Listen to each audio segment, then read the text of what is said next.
성경 말씀은 이사야 65장 17절에서 18절 말씀 보도록 하겠습니다.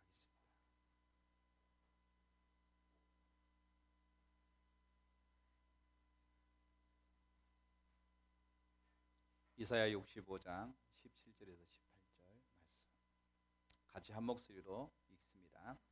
보라, 내가 새 하늘과 새 땅을 창조하느니 이전 것은 기억되거나 마음에 생각나지 아니할 것이라. 너희는 내가 창조하는 것으로 말미암아 영원히 기뻐하며 즐거워할지니라. 보라, 내가 예루살렘을 즐거운 성으로 창조하며 내 백성을 기쁨으로 삼고. 아멘.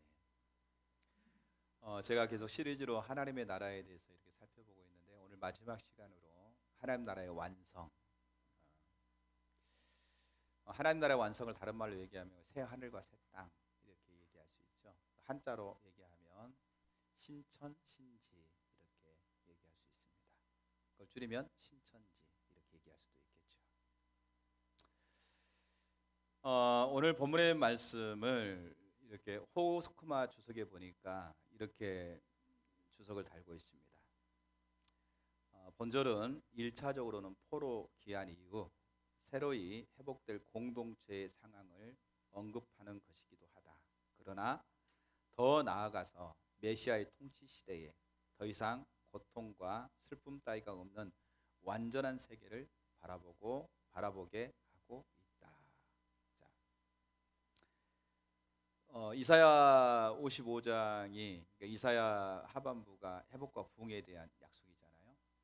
그러면서 무엇에 대한 회복인가라고 얘기할 때 먼저는 포로로 잡혀간 이스라엘 백성들이 본국에 돌아가서 하나님께서 그들을 회복시킬 것에 대한 약속이라는 거죠. 그런데 그것만을 담고 있지 않고 더 나아가서는 완성될 하나님의 나라, 그러니까 메시아의 통치 시대에, 그러니까 메시아가 와서 통치하게 될 때에 더 이상 고통과 눈물과 슬픔이 없는 완전한 세계를 의미한다고 볼 수 있다. 이렇게 지금 주석을 달고 있어요. 그러니까 여기서 고통과 눈물과 슬픔이 없는 것, 이게 말할 때에 예수님의 재림으로 말미암아 주어지는 완성된 하나님의 나라, 완성된 하나님 나라에는 더 이상 눈물이 없습니다. 고통이 없습니다. 슬픔이 없습니다. 거기서는 기쁨과 즐거움, 또 주님의 영광만이 함께할 것입니다. 그러니까 그런 하나님의 나라, 하나님께서 새 하늘과 새 땅을 창조하게 될 것이다. 그리고 이전 것은 기억되거나 마음에 생각나지 아니할 것이다. 이전 건 다 사라지는 거예요. 그리고 하나님께서 창조하시는 것으로 말미암아 영원히 기뻐하고 즐거워할 것이다. 영원한 기쁨과 즐거움이 있는 것, 그런 하나님 나라가 회복될 것에 대한 약속의 말씀입니다. 66장에도 이사야 66장에도 나옵니다. 66장 22절에 보면 내가 지을 새 하늘과 새 땅이 내 앞에 항상 있는 것 같이 너희 자손과 너희 이름이 항상 있으리라. 여호와의 말이니라. 자, 여러분, 그 새 하늘과 새 땅, 처음에는 하나님께서 이스라엘을 선택하시죠. 그러니까 선민 이스라엘을 선택하시지만 내가 지을 새 하늘과 새 땅이 내 앞에 항상 있는 것 같이 너희 자손과 너희 이름이 항상 있으리라. 여호와의 말이니라. 이거는요, 하나님께서 새로 지을 새 하늘과 새 땅은요, 단순히 유대인들만 위한 것이 아닙니다. 그러니까 유대인과 이방인들, 다시 말하면 예수 믿는 모든 자들에게 주어질 하나님의 나라에 대해서 얘기하고 있습니다. 그래서 이 구절도 호크마 주석이 보면 이렇게 주석을 달고 있습니다. 바로 앞 문맥에서 언급한 바 이방인이 직접 하나님을 섬기는 상황은 영원히 지속될 것이라는 뜻이다. 그러니까 유대인이나 이방인과 구별 없이 모든 사람들이 하나님을 영원히 섬기게 되는 새 하늘과 새 땅에서는 하나님을 영원히 섬기게 되는 그런 일들이 있게 될 것이라는 것이죠. 오늘 저는 하나님 나라의 완성을 통해서 크게 두 가지를 살펴보려고 합니다. 하나는 하나님 나라의 완성의 궁극적인 목적은 바로 회복과 구원을 말하고 있습니다.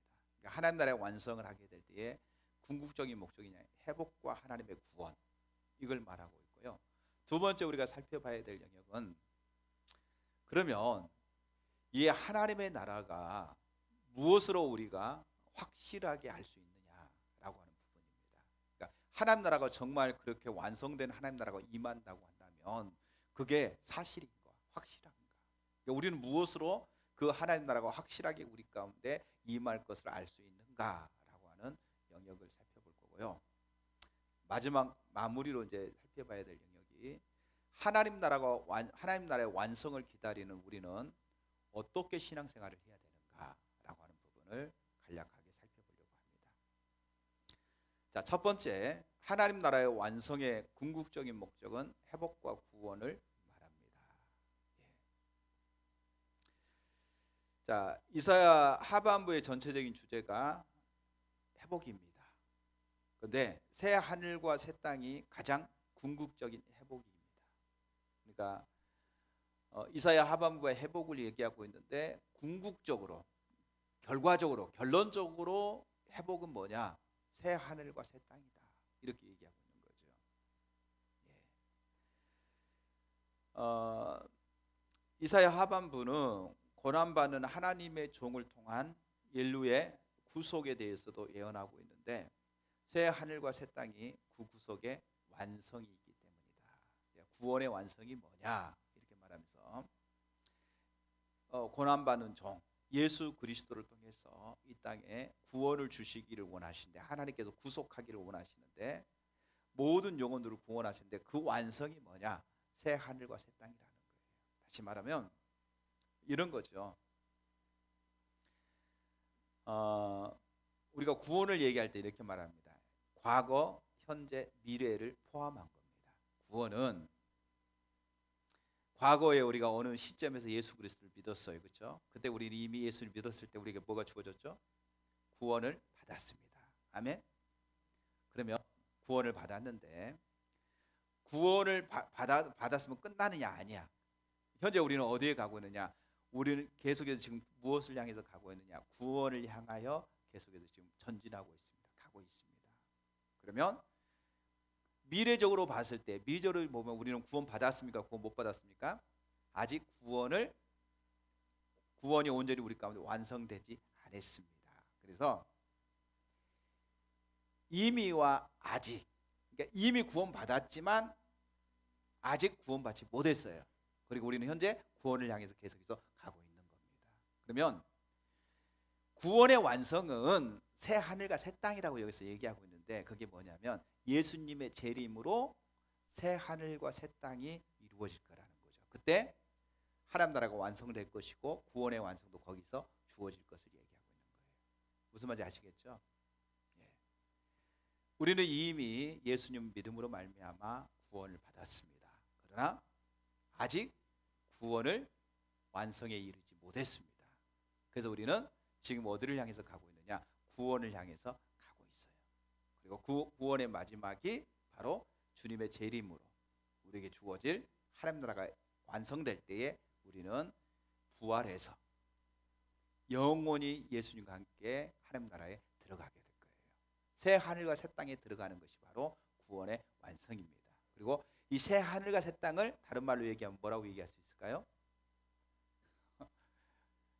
아니 신천지가 또 새 하늘과 새 땅이니까 그 말고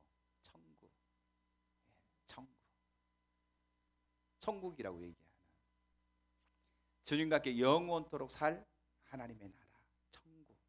새 하늘과 새 땅이 우리가 죽어서 가는 나라라고 말하잖아요. 그 나라가 뭐냐면 천국인데 그 천국은 뭐냐면 주님의 재림으로 완성되어질 새 하늘과 새 땅을 얘기하는 거예요. 그러니까 새로운 질서의 새 하늘과 새 땅이 창조될 것인데 그 하나님 나라에 우리가 영구적으로 거하게 될 거라는 것이죠.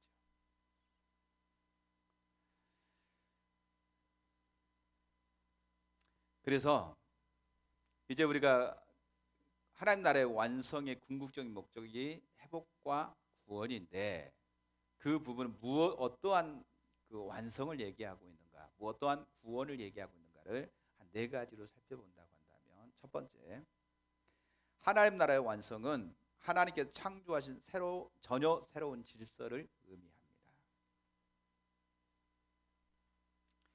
자, 우리가 하나님 나라에 대해 살펴보면 특별히 그 누가복음 17장의 말씀을 요한복음 17장의 말씀을 살펴보면서 예수님께서 예수님의 제자들을 위해서 중보 기도하는 내용이잖아요.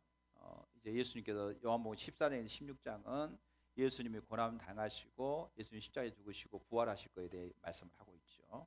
그리고 이제 약속하신 성령을 보내주실 것을 약속하고 있는 게 요한복음 14장에 16장에서 얘기하고 있고, 그리고 17장은 이제 제자들을 앞에 놓고 마지막 만찬을 기다리면서 예수님께서 제자들을 위해서 앞으로 세워질 교회를 위해서 중보 기도하는 내용입니다. 중보 기도. 그러니까 기도하는 내용이란 말이죠. 그러면서 예수님이 기도할 때 이렇게 말합니다. 아버지요, 내가 이들을 세상에 데려가려 함이 아니요 이들을 세상에 두고 가기 때문에 아버지와 나와 함께한 것처럼 이들도 나와 함께하게 하소서, 이렇게 말하면서 그들을 위해서 기도합니다. 그러면 그 요한복음 17장에 보게 되면 세상이 나와요. 세상에 나오는 두 가지 의미의, 이들이 내가 세상에 속하지 아니한 것처럼 이들도 세상에 속하지 아니했기 때문에 고난을 당합니다, 이렇게 말하는 거예요. 여기서 말하는 세상은 사단이 지배하는 세상을 얘기하는 거죠. 그러나 내가 이들을 세상에서 데려가려 함이 아니요 세상에 두려함은, 이렇게 말할 때 여기서 말하는 세상은 우리가 살고 있는 이 세상을 얘기하는 거예요. 그러면 우리가 살고 있는 이 세상 안에는, 세상 가운데는 두 왕국이 존재하고 있는 거예요. 두 왕국이, 사단이 지배하고 있는 왕국, 그 다음에 예수님이 통치하시는 왕국, 하나님의 왕국이 존재하고 있는 거죠. 그러니까 이 세상에, 우리가 지금 살고 있는 이 세상에 우리는 사단이 지배하는 왕국도 있지만 하나님이 지배하는 왕국도 있단 말이죠. 그리고 우리는 사단이 지배하는 왕국, 구원을 뭐라고 말하냐면 사단이 지배하는 왕국에서 우리를 건져내서 하나님의 왕국으로 옮긴 것을 구원이라고 얘기해요. 그렇죠? 우리는 사단의 왕국에서 사망 신고했고 하나님의 왕국에 새롭게 태어난 것을 구원이라고 얘기합니다. 그러면 우리의 육신이 존재하는 한 우리는 이 땅에서 하나님의 왕국의 백성으로서 살아가게 되는 거예요. 살아가게 되는 거죠. 그러나 이 세상이, 그러니까 우리가 지금 말하고 있는 이 세상은 예수님의 재림으로 인해서 주님이 다시 오실 때에 이 세상의 모든 질서는 어떻게 될 거라고요? 없어질 거라고요. 그리고 새로운 질서, 새로운 새 하늘과 새 땅이 창조될 거라고요. 창조될 거에 대해서 얘기하고 있습니다. 그러니까 이 세상의 가치, 이 세상의 사고 방식, 그 모든 것들이 다 사라질 거예요. 그리고 새로운 삶의 방식과 새로운 가치가 주어질 거예요. 요한 1서 2장 15절에서 17절에 보면 이렇게 말씀합니다. 이 세상이나 세상에 있는 것들을 사랑하지 말라.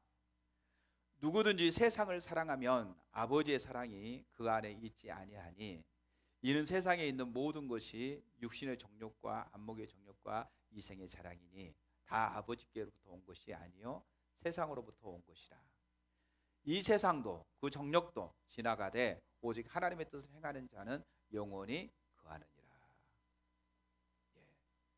이 세상을 사랑하지 말라. 그러니까 여기서 말하는 이 세상은 사단이 다스리는 세상을, 사단의 그 권속 안에 있는 세상을 얘기하죠. 그리고 이 세상에 살아가는 사람들은 뭘 살아가냐면 육신의 정욕, 안목의 정욕, 이생의 자랑. 그러니까 이 세상에서 먹고 마시고 입는 거에 관심을 가지고 살아가는 거죠.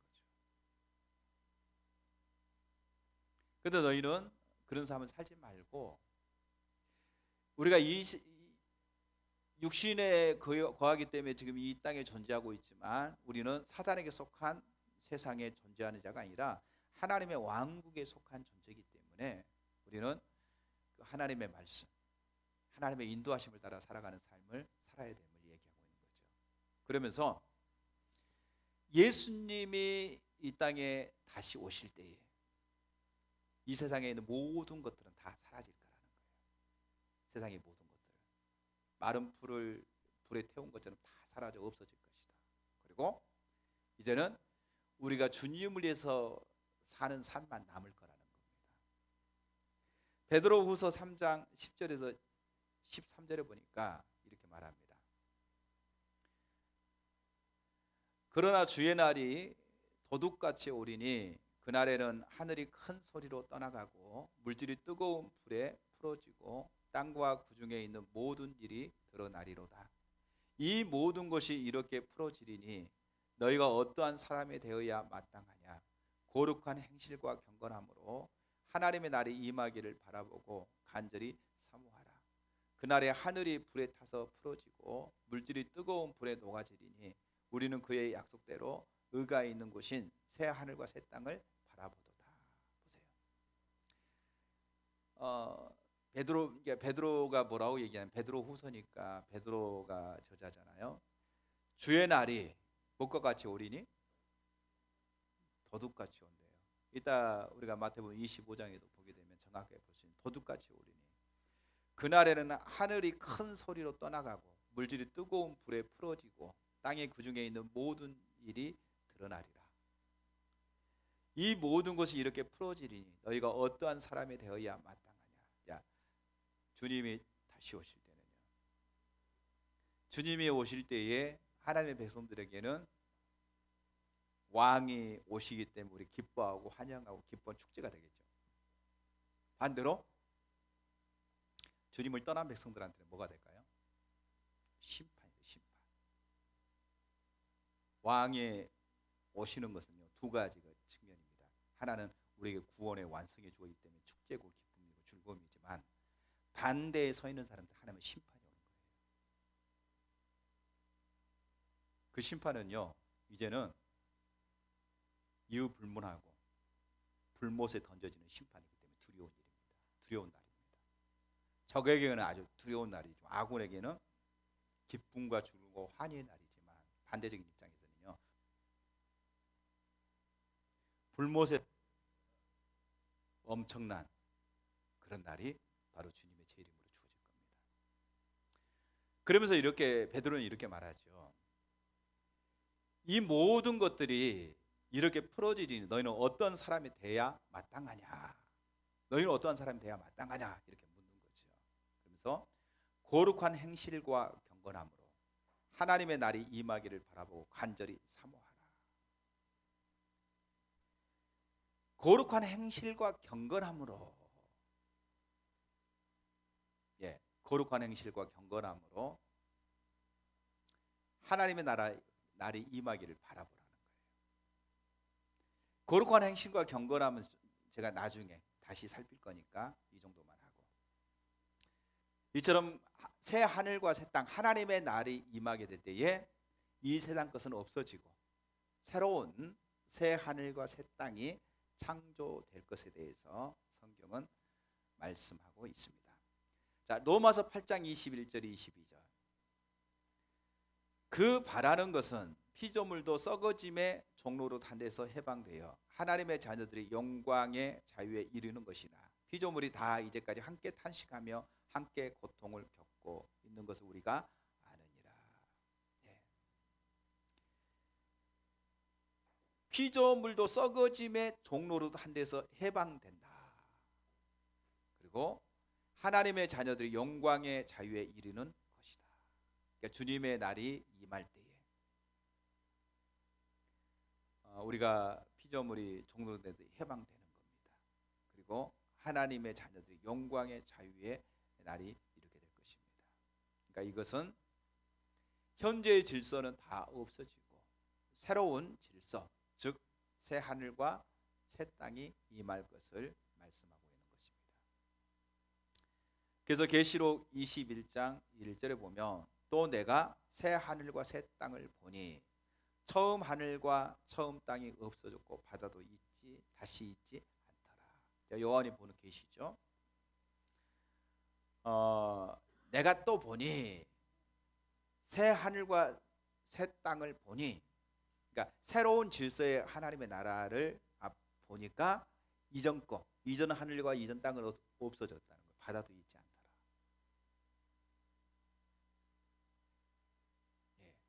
그러니까 이런 모든 영역들을 통해서 예수님이 이 땅에 재림주로 오실 때, 재림하여 오실 때에 그때는 새 하늘과 새 땅이, 새로운 질서의 새 하늘과 새 땅이 우리 가운데 있게 될 것에 대해서 말씀하고 있습니다. 그리고 두 번째, 완성된 하나님 나라에서는 궁극적인 승리가 여기에 포함되어집니다. 오스카 콜라는 예수님의 초림과 또 예수님의 재림에 대해서 얘기하면서 특별히 영적 전쟁에 대해서 그가 이렇게 영적 전쟁 차원에서 얘기를 했습니다. 그런데 예수님의 초림, 다시 말하면 예수님의 초림주로 이 땅에 오셔서 예수님의 십자가의 죽으심과 부활까지를 초림으로 얘기하는 거예요. 예수님이 초림으로 왔을 때에 이것을 갖다가 결정적인 날, 그러니까 디사이드 데이 이렇게 얘기합니다. 결정의 날. 그러니까 우리가 예수님이 십자가에 죽으시고 부활에 사망 권세가 깨트려졌다 이렇게 말하잖아요. 사단의 모든 결박이 풀어졌다. 사망 권세가 깨트려졌고 우리가 부활의 주님을 얘기할 때는 사망 권세를 깨트리시고 승리하신 주님 이렇게 얘기하죠. 그러니까 예수님의 십자가와 부활이야말로 결정적인 날이에요. 그러니까 하나님의 승리에 대한 결정적인 날인 거예요. 예수님 십자가에 죽으시고 십자가에 죽을 때만 해도 사단이 자기가 승리했다 생각했죠. 그런데 장사된 지 3일 만에 예수님의 부활하셨을 때에 그 부활을 통해서 사망의 권세를 깨트린 겁니다. 사단의 머리를 짓밟은 겁니다. 그리고 예수님이 승리하셨으면 열방 가운데 선포하신 날이 바로 예수님 부활입니다. 그래서 예수님의 승리의 결정적인 날이 뭐냐? 바로 예수님의 십자가 부활이에요. 자, 그렇지만 최종적인 날은 아니에요. 최종의 승리는 아닌 거죠. 그럼 최종 승리는 언제 주어질 것이냐?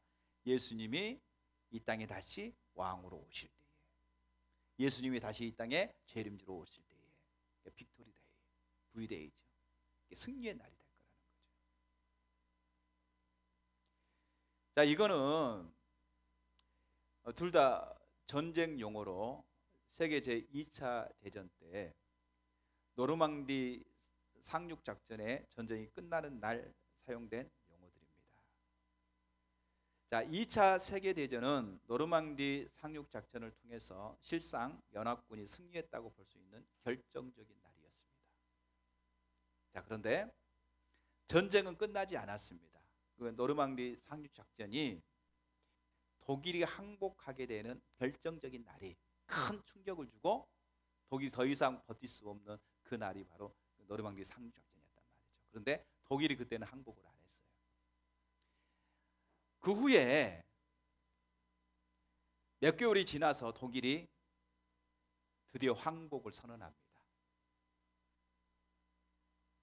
그래서 항복을 선언하는 날을 V데이라고 얘기하고요. 그 다음에 그 항복하게 되는 결정적인 날이 바로 노르망디 상륙 작전이에요. 그래서 그 D데이라고 얘기합니다. 그러니까 예수님이 초림이 바로 D데이인 거예요. 그 다음에 예수님의 재림이 V데이인 거죠. 빅토리 데이, 승리의 데이입니다. 승리의 날입니다. 그러니까 하나님의, 그러니까 보세요. 예수님이 이 땅에 오셨어요. 사망 권세를 깨뜨렸습니다. 그리고 우리를 죽음에서 사망에서 우리를 건져서 구원해 주셨습니다. 그렇지만 사단의 나라가 없어졌나요? 사단의 왕국이 없어졌나요? 아니죠. 여전히 존재하고 있죠. 여전히 존재하면서 하나님의 백성들을 괴롭히죠. 여전히 영적 전쟁을 통해서 하나님의 백성들을 미혹하고 혼란하게 만들고 하나님의 백성들을 뭐라 그럴까요? 하나님 떠나게 만드는 계속해서 그런 공격을 해오고 있죠.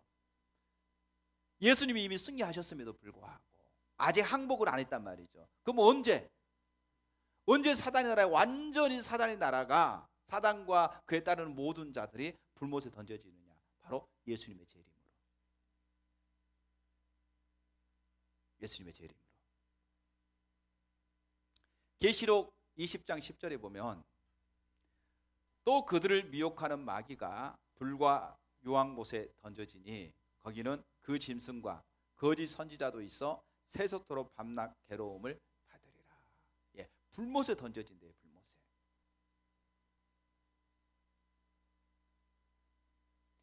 여러분, 완성된 하나님 나라에는 죽음이 존재하지 않습니다.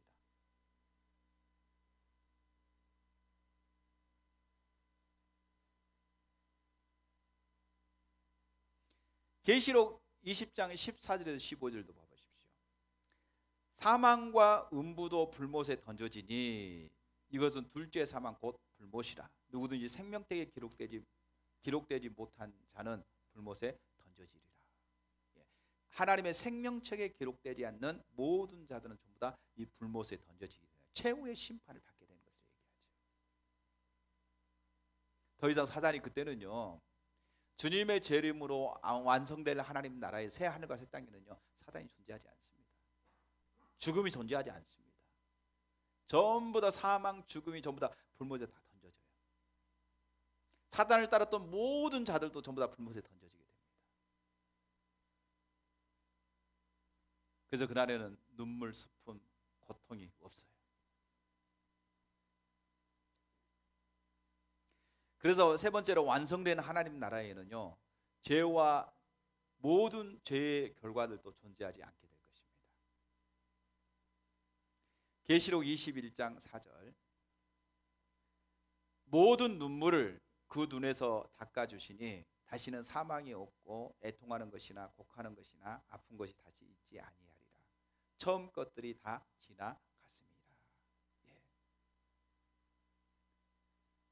그때는 죄가 없어요. 그리고 죄의 결과로 따르는 모든 결과물도 다 없어요. 그때는. 그러니까 슬픔, 눈물, 괴로움, 아픔 이런 게 없다는 거예요. 그 나라에는.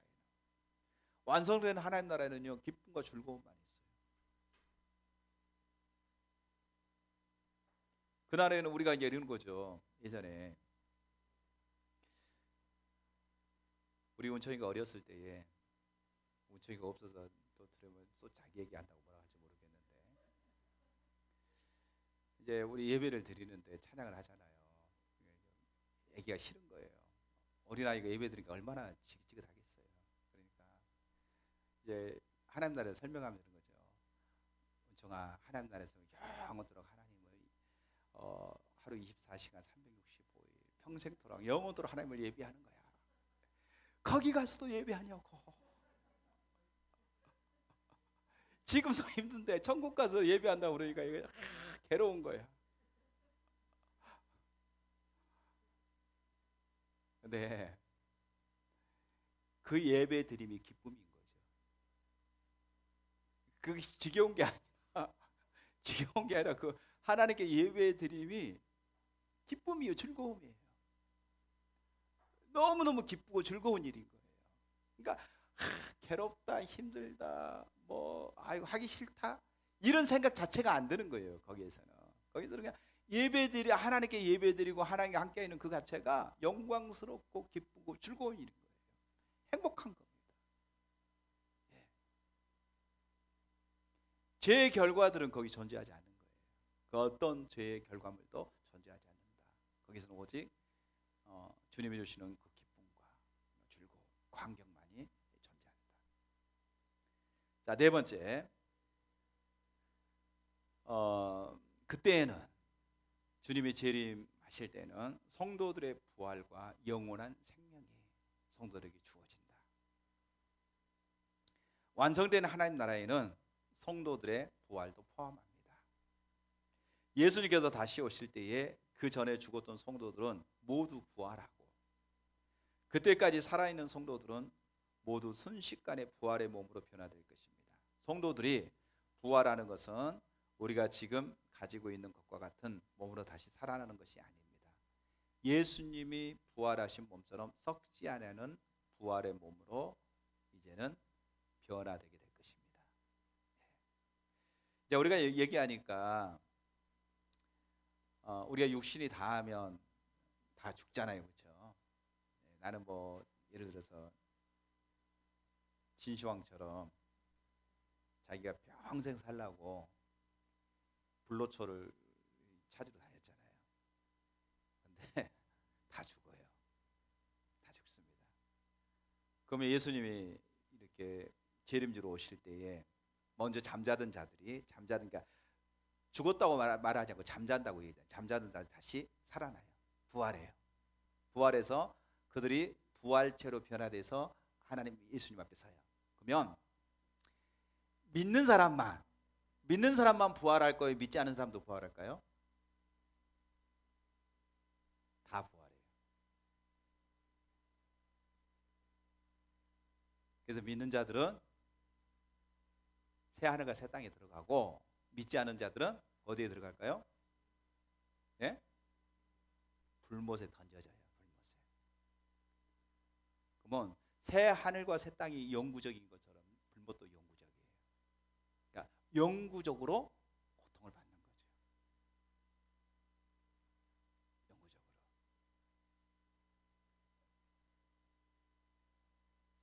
자, 고린도전서 15장 51절에서 56절. 보라, 내가 너희에게 비밀을 말하노니 우리가 다 잠잘 것이 아니요 마지막 나팔에 순식간에 후련히 다 변화되리니, 나팔 소리가 나매 죽은 자들이 썩지 아니할 것으로 다시 살아나고 우리도 변화되리라.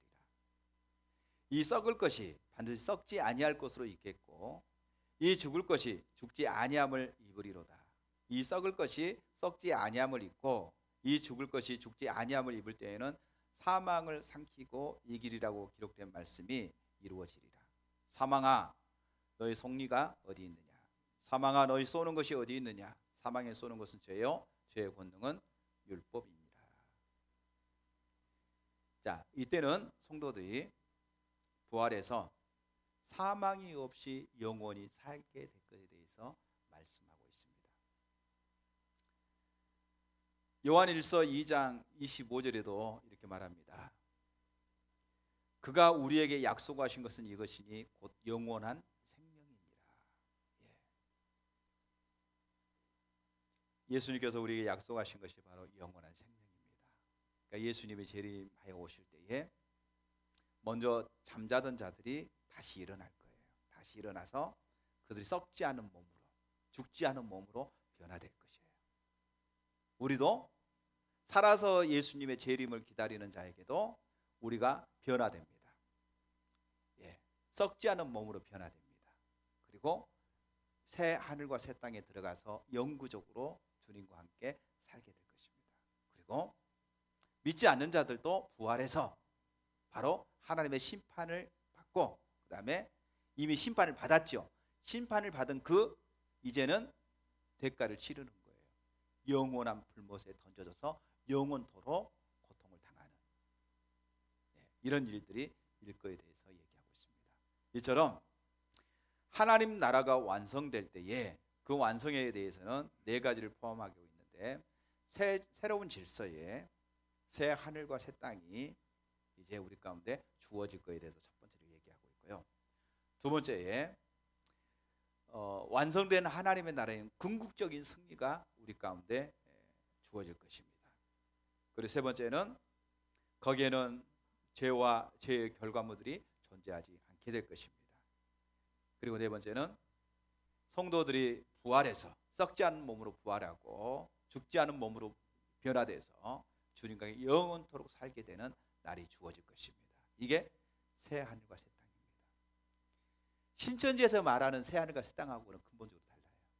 신천지는 어디에 새 하늘과 새 땅이 주어지냐면 이 땅에 새 하늘과 새 땅이 주어진다고 말해요.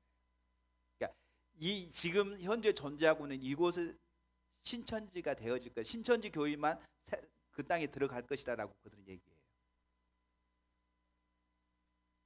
그런데 성경은 그렇게 말하고 있지 않고요.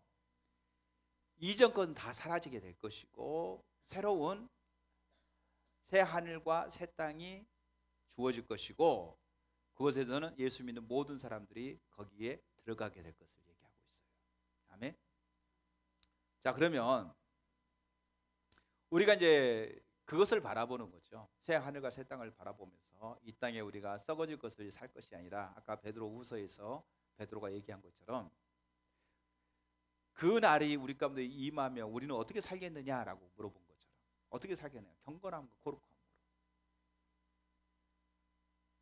주의 구원을 바라보며 살아가는 삶을 살아야 되겠죠. 자, 그러면 두 번째로 우리가 살펴봐야 될 영역이 하나님 나라가 완성된다. 새 하늘과 새 땅이 우리에게 주어진다는 것을 우리는 어떻게 확신할 수 있느냐? 이런 문제죠. 그게 어떻게 믿을 수 있느냐? 어떻게 너는 확신할 수 있느냐? 이렇게 이제 질문을 던진다고 한다면 몇 가지를 살펴봅니다. 첫 번째는 성경이 예언하고 있다. 성경이. 여러분 성경이 하나님의 말씀 1.16도 변함없는 하나님의 말씀인 걸 믿으십니까? 예. 그러면 성경이 예언하고 있기 때문에 새 하늘과 새 땅이 우리 가운데 주어질 것이다라고 하는 것을 우리는 성경을 통해서 알게 되는 거죠. 믿게 되는 것이죠. 너무나 간단한 것이죠. 그러니까 성경이 그렇게 말씀하고 있기 때문에 예수님은 성경대로 이 땅에 오셨고 예수님은 성경대로 고난을 당하셨고 예수님은 성경대로 십자가에 죽으셨고 성경대로 부활하셨고 성경대로 승천하셨고 이제 성경대로 다시 오실 것입니다. 예수님이 이 땅에서 살아가실 때에 철저하게 뭘 이루는 삶을 사셨냐면 하나님의 말씀을 성취하는 삶을 사셨어요. 그러니까 하나님의 말씀을 이루어 가시는 삶을 사셨어요. 예수님은 한 번도 하나님의 말씀을 위배하지 않았습니다. 하나님의 말씀이 진리고 생명이고 하나님의 약속인 것을 예수님이 이 삶 속에서 실제적으로 그 말씀을 이루어가는 삶을 사신 거예요. 다 성취됐잖아요. 예수님이 이 땅에 오셨습니다. 하나님의 아들이 이 땅에 오셨습니다. 말씀이 육신돼서 이 땅에 오셔서 우리 죄를 위해서 십자가에 죽으시고 부활하시고 승천하셨습니다. 아멘. 그리고 예수님이 이렇게 말하죠. 내가 다시 오겠다. 다시 오겠다고 얘기하고 있습니다. 그래서 예수님께서 다시 오시겠다고 성경이 말하고 있기 때문에 예수님이 이 땅에 올라가신 그대로 다시 오겠다고 말씀하시니까 예수님이 재림이 반드시 있구나라고 하는 사실을 우리는 성경을 통해서 알 수가 있는 것이죠. 두 번째는요. 예수님의 부활을 통해서 우리가 확신할 수 있습니다. 새하늘과 새 땅이 존재한다는 것을 예수님의 부활을 통해서 할 수 있습니다. 예수님의 부활은 새하늘과 새 땅의 유업에 대한 가장 확실한 근거입니다. 그뿐만 아니라 우리의 신앙의 모든 면에 대한 가장 확실한 근거이기도 합니다. 또한 예수님의 부활은 예수님의 재림에 대한 확실한 근거입니다. 예수님의 재림은 부활하신 예수님이 다시 오시는 것이기 때문입니다. 그러니까 다시 부활하신 예수님이 승천하시면 내가 다시 오겠다라고 했기 때문에 부활하신 예수님은 예수님의 재림에 대한 가장 확실한 근거다라는 거죠. 성경 몇 구절을 찾아볼게요. 사도행전 1장 3절. 우리 한 목소리 같이 읽을까요? 여러분 읽어주세요. 시작.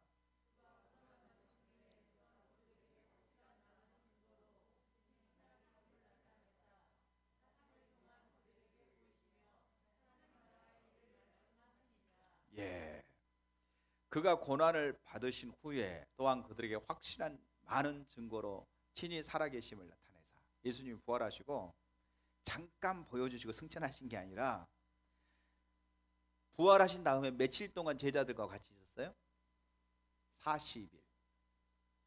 40일 동안 제자들과 같이 먹고 마시고 같이 생활하면서 예수님께서 부활하셨다고 하는 사실을 근거를 거기에는 모든 사람들이 다 알게 했어요. 또 40일 동안 예수님께서 제자들에게 뭘 말씀했을 것 같아요? 뭐 하나님 나라에 말씀하셨겠지만 예수님의 재림에 대해서도 말씀하셨을 것 같아요. 뭐 성경에 나와 있지는 않지만, 자, 그 확실한 어떤 주님의 재림에서 얘기하면서 그 재림을 기다리며 너희가 어떻게 해야 될까라든지 그런 영역에 대해서 더 확실하게 예수님께서 그들 가운데 권면을 하셨겠죠. 사도행전 1장 9절에서 11절. 시작.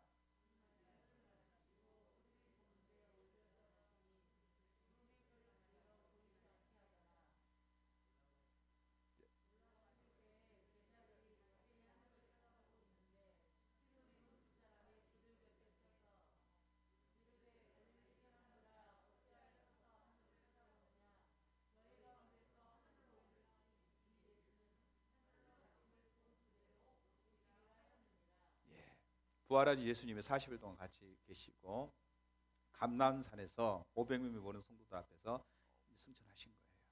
그러니까 이제 사람들이 다 쳐다보고 있는 거죠. 두 사람, 흰옷 입은 두 사람 누구죠? 천사가 이런 거죠. 네가 어찌하여 올라가신 예수를 보느냐? 네 올라가신 그대로 다시 오실 것이다. 이렇게 말하고 있는 거죠. 그래서 예수님의 부활은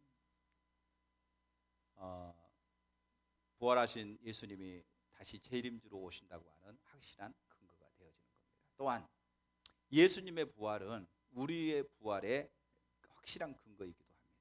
그래서 예수님은 우리의 부활의 첫 열매이기 때문에 그렇습니다. 첫 열매이기 때문에. 자, 고린도전서 15장 20절에서 23절. 고린도전서 15장 20절에서 23절. 자, 같이 읽죠. 시작.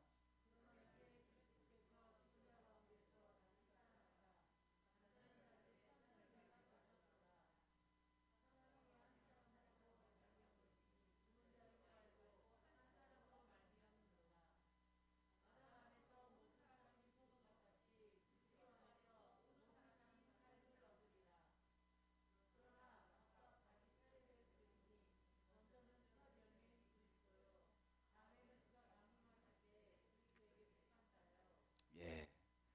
사도 바울이 고린도 교회들에게 지금 얘기할 때 뭐라고 말하냐면은 예수님이 죽은 자 가운데 부활하신 첫 열매가 됐다.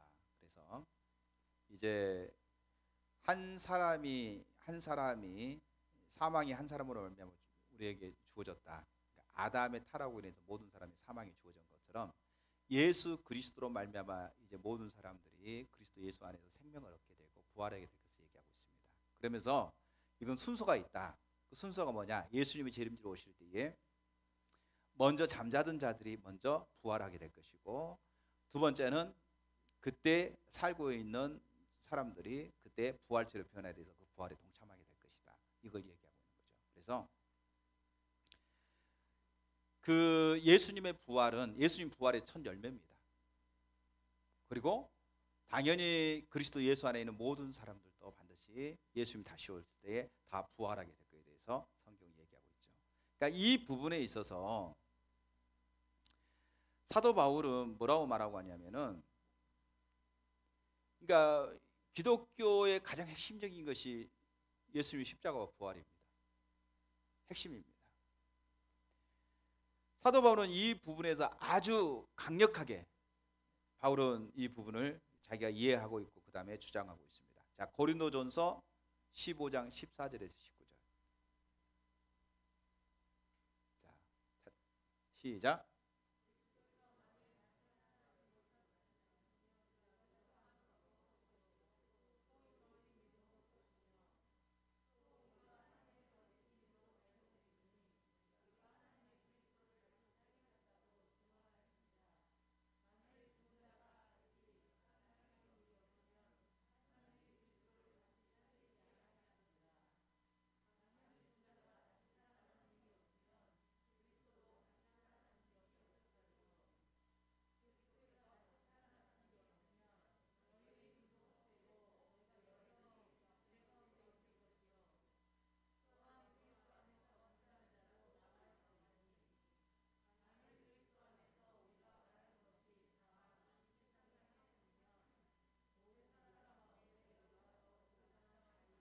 예, 하나님 나라가 없이 우리가 이 세상에 살 때 우리가 정직하고 또 이렇게 남이 희생하고 헌신하고 인애를 베푸는 삶을 사는 것이 전부라고 한다면 바울은 이렇게 말하죠.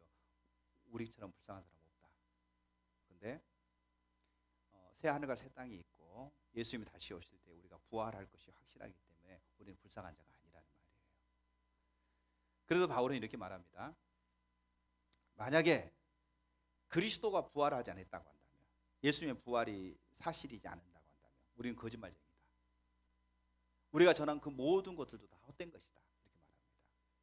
그리고 또 이렇게 말하죠. 그러면 그리스도가 부활하셨다고 한다면, 예수님이 사망 권세 깨뜨리고 부활하신 것이 사실이라고 한다면 우리의 부활도 사실이다. 예수님은 부활하셨는데 우리가 부활이 없다고 한다면 그러면 하나님은 예수님을 다시 살리실 필요가 없었다. 그건 있을 수 없는 일이란 말이에요. 그러니까 예수님이 부활의 첫 열매가 됐다고 한다면 당연히 그리스도 예수 안에 있는 우리 모두는 다 부활하게 될 거라는 거예요. 이건 너무나 당연한 거죠.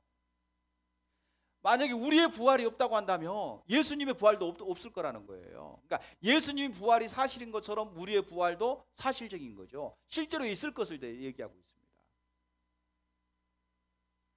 그러니까 우리뿐만이 아니라 먼저 잠자는 자들, 먼저 예수 믿고 죽은 자들, 그런 자들도 그 삶이 다 헛된 거라는 거죠. 부활이 없다고 한다면.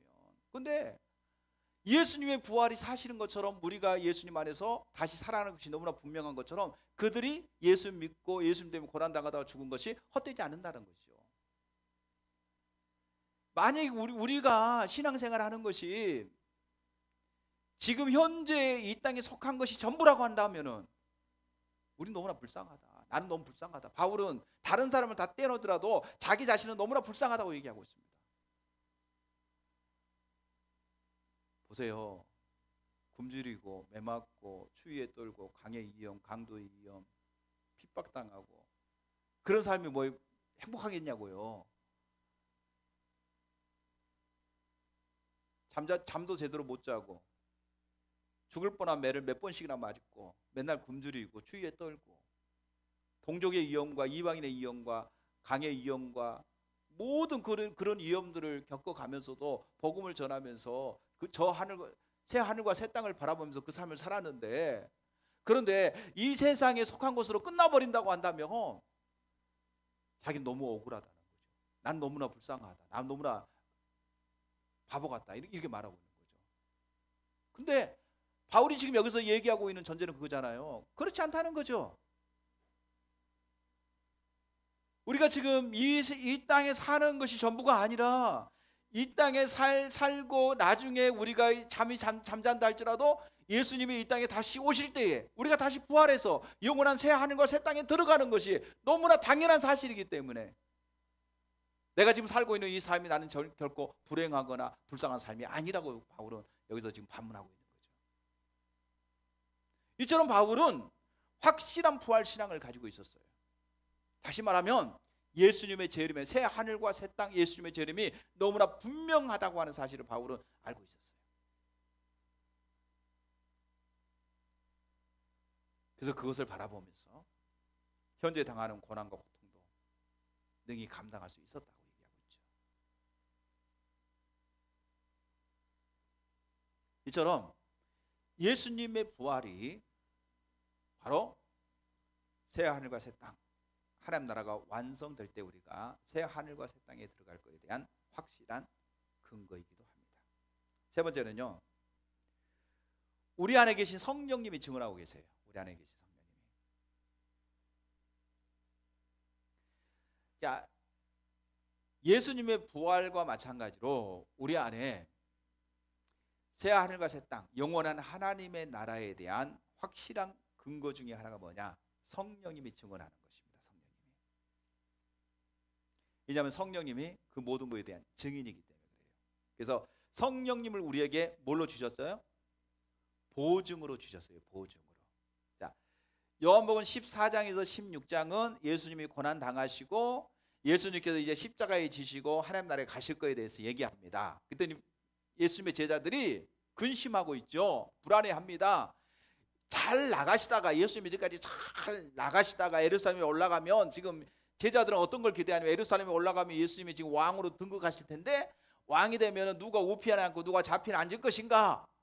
지금 예수님 앞에 한 자리 해먹으려고 지금 잔뜩 그런 생각을 가지고 있는데 예수님이 십자가에 죽으실 것을 얘기해요. 예수님 고난 당하실 것을 얘기해요. 그러니까 제자들이 갑자기 푹 빠지는 거예요. 그러면서 예수님께서 하나님의 나라에 대해서 얘기하시고 하나님 나라에 대해서 얘기하시고 그 다음에 뭐에 대해서 얘기해요? 성령에 대해서 얘기하고 있는 게 요한복음 14장에서 10장에 있는 말씀이에요.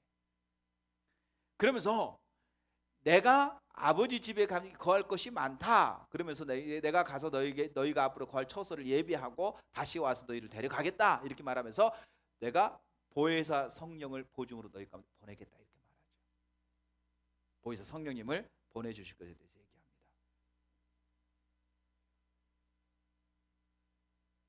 그래서 성령님이 우리 안에서 새 하늘과 새 땅, 영원한 하나님의 나라가 우리 가운데 있을 것을 우리 안에서 증언해요. 그러니까 보세요. 여러분이 예수님 믿고 예수 믿는 사람에 누가 오세요? 성령님 오시죠, 그렇죠? 아멘. 그럼 성령님이 이 세상에 신앙 종교 생활 하는 것으로 끝나는 게 아니야. 너희가 이 세상 떠나면 영원한 하나님 나라가 있어. 그 영원한 하나님의 나라, 그 주님과 영원토록 왕노릇해. 이렇게 성령님이 여러분 가운데 계속 얘기하면서 세상 사랑하지 마. 무엇을 먹을까 마실까 입을까 그거 염려하지 말고 하나님 나라와 하나님의 의를 구해. 응? 하나님 나라가 있다니까. 분명히 있다니까. 하나님을 근심시키지 말고 하나님 말씀대로 하나님 인도하심 따라 살아. 성령님이 여러분한테 계속해서 그렇게 촉구하시고 그 삶을 살도록 성령님이 인도하고 계신가요? 있어야 그렇게 하세요, 안 하세요? 말을 못해. 왜? 성령님과 교제를 안 하니까. 성령님과 교제를 안 하니까 성령의 소리 음성을 못 들어. 뭐만 들리느냐? 세상 소리만 들려. 사단의 음성이 들려. 이거 재밌어. 이리 와서 나하고 놀아. 노세 젊어서 노세. 늙어지면 못 노나니. 여행도 젊었을 때 가야지. 늙으면 못해. 젊었을 때 많이 놀아. 자꾸 유혹해서 우리를 어디를 끌고 가느냐? 이 세상의 욕심으로, 정욕의 육신의 정욕과 안목의 정욕과 이생의 자랑의 자리로 우리를 끌어들여. 그러니까 뭘 못 들어요? 성령의 음성을 못 들어요. 성령님의 인도하심을 듣지 못해요.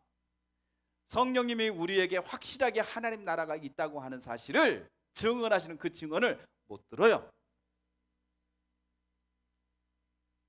그러니까 세상에 이 세상 끝나면 끝나버린 것처럼 내가 다 잊어버린 것처럼 생각하고 이 세상에 집착해요.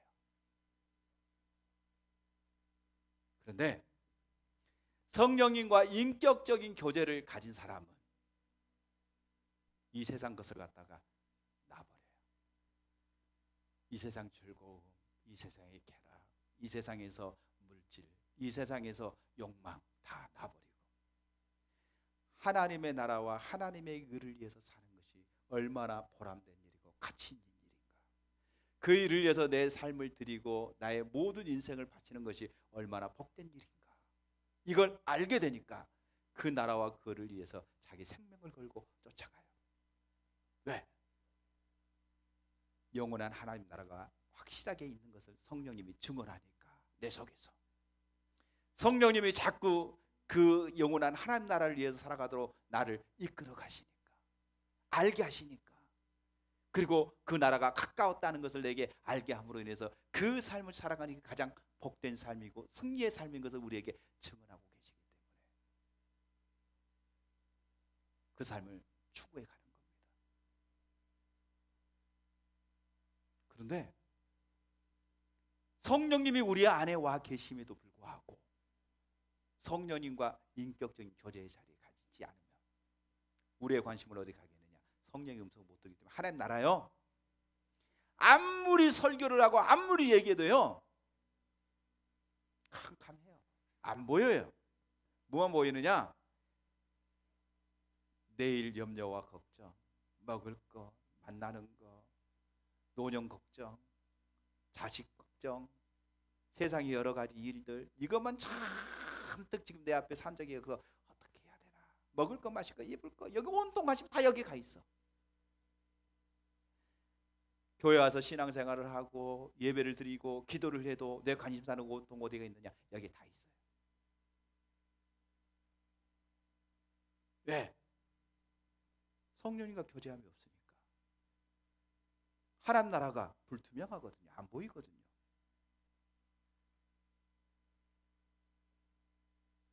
그래서 그 나라와 그 의를 위해서 자기 모든 것을 내려놓고 그 나라와 그 의를 위해 사는 것이 어려운 거예요.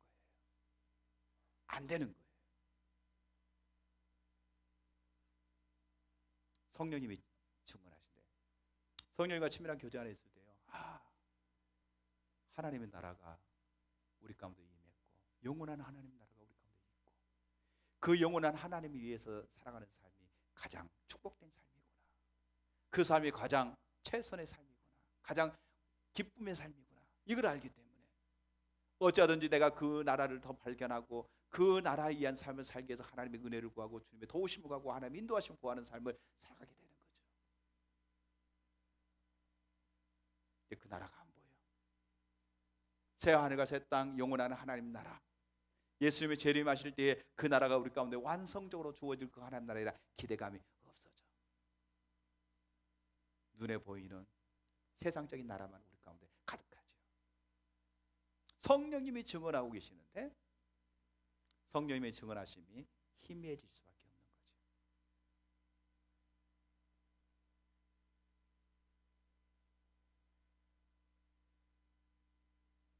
에베소서 1장 13절에서 14절 보면 이렇게 말합니다. 그 안에서 너희도 진리의 말씀 곧 너희의 구원의 복음을 듣고 그 안에서 또한 믿어 약속의 성령으로 인치심을 받았으니 이는 우리의 기업이 보증이 되사 그 얻으실 것을 속량하시고 그의 영광을 찬송하게 하려 하심이니라. 성령님이 보증하십니다. 하나님의 나라가 완성될 하나님 나라, 새 하늘과 새 땅이 있는 것을 성경이 증언하고 있고요. 그 다음에 예수님의 부활이 증언하고 있고요. 그 다음에 성령님이 증언하고 계시기 때문에 우리가 새 하늘과 새 땅, 하나님 나라가 있다고 하는 사실을 분명하게 알 수 있습니다. 이제 마지막 세 번째, 완성된 하나님 나라를 기다리는 우리의 자세는 어떠해야 될까?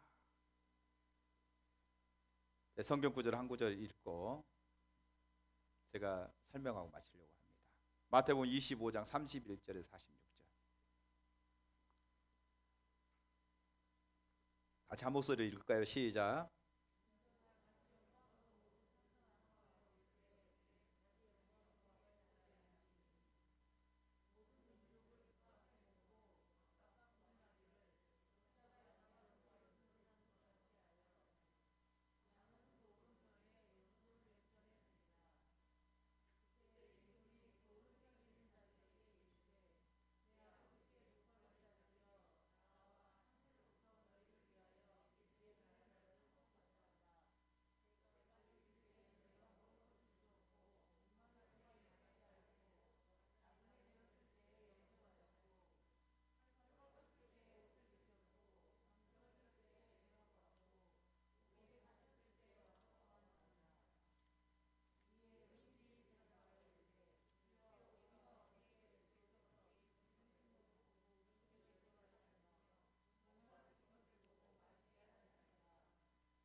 아멘.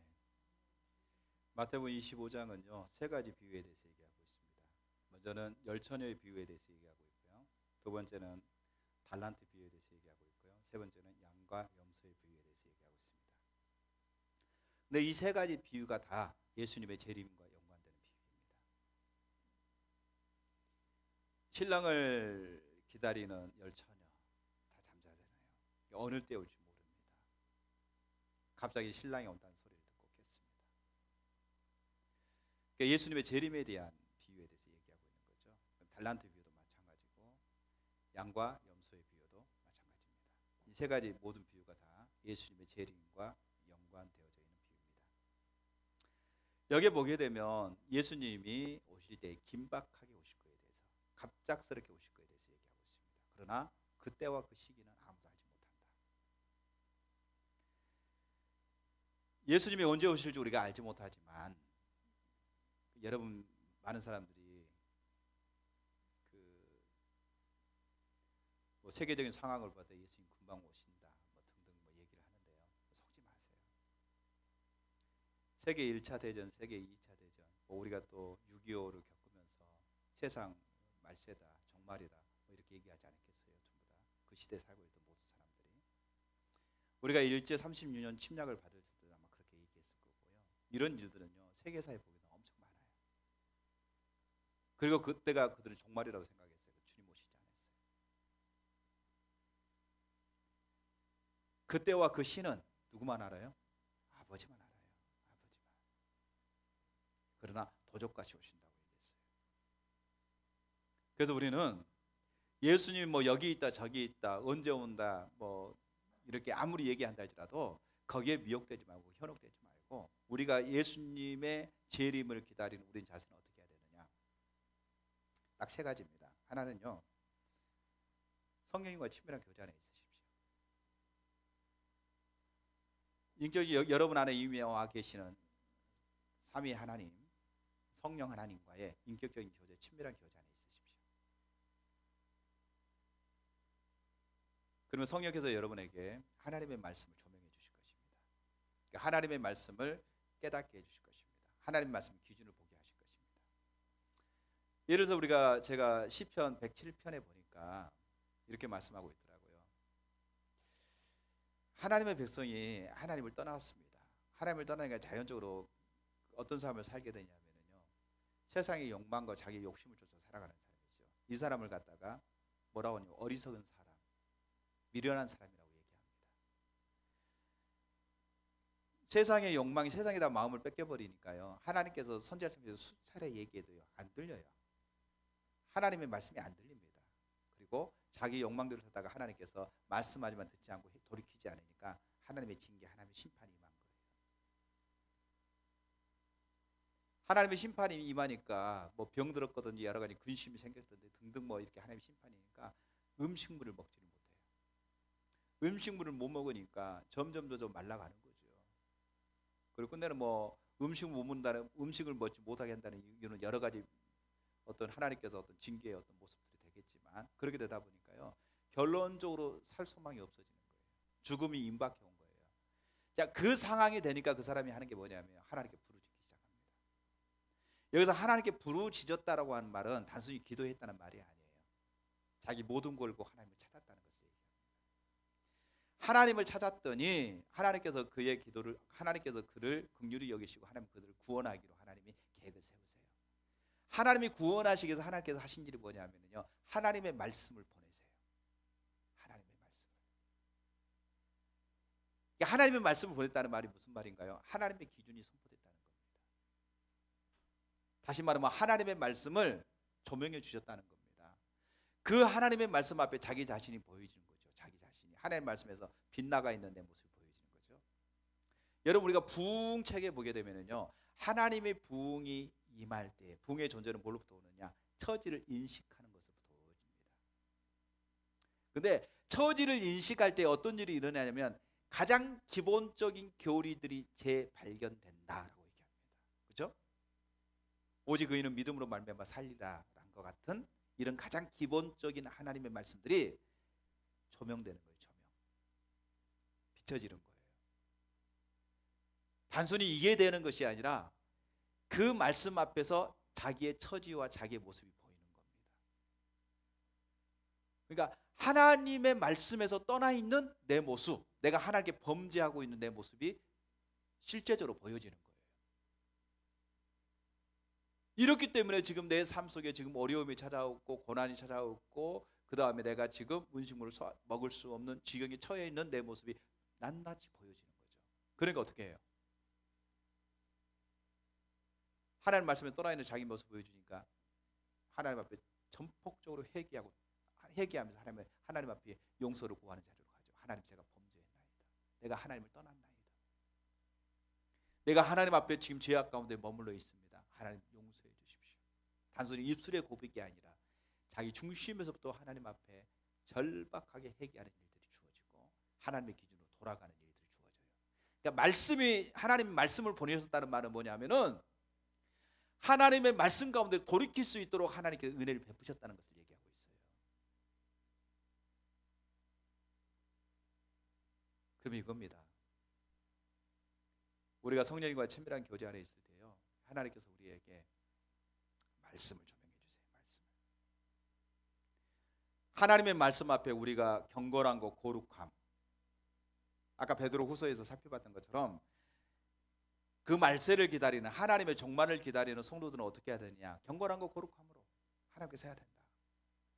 그럼 하나님의 말씀을 따라가는 삶을 살 때요, 하나님의 말씀이 우리를 경건함과 거룩함의 자리로 인도합니다. 세상 사랑함이 아니라 세상의 어떤 정욕의 육신의 정욕과 안목의 정욕과 이생의 자랑을 쫓아가는 것이 아니라 하나님의 말씀을 통해서 우리에게 정결하고 거룩한 자리로, 세상과 구별하는 자리로 하나님의 말씀이 우리에게 비춰주시고 그 삶을 우리 인도할 뿐만이 아니라, 이제 양과 염소의 비유를 통해서 우리에게 설명하고 있는 영역이 뭡니까?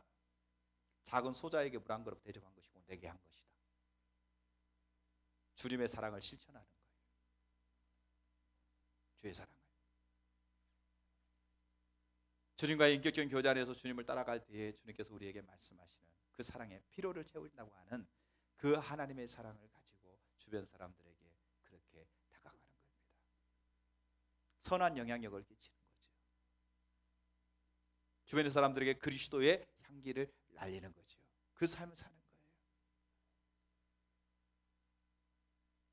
그러면 주님이 도적같이 오셔서 오실 때에 믿는 자와 믿지 않는 자를 다 불러내서 하나님 앞에 세울 텐데, 내가 줄일 때에 너는 내게 먹을 걸 줬고 목마를 때에 마신 물을 주었고 추위에 떨었을 때에 네가 내게 입을 옷을 주었고 내가 옥에 갇혔을 때에 네 나를 돌아보았고,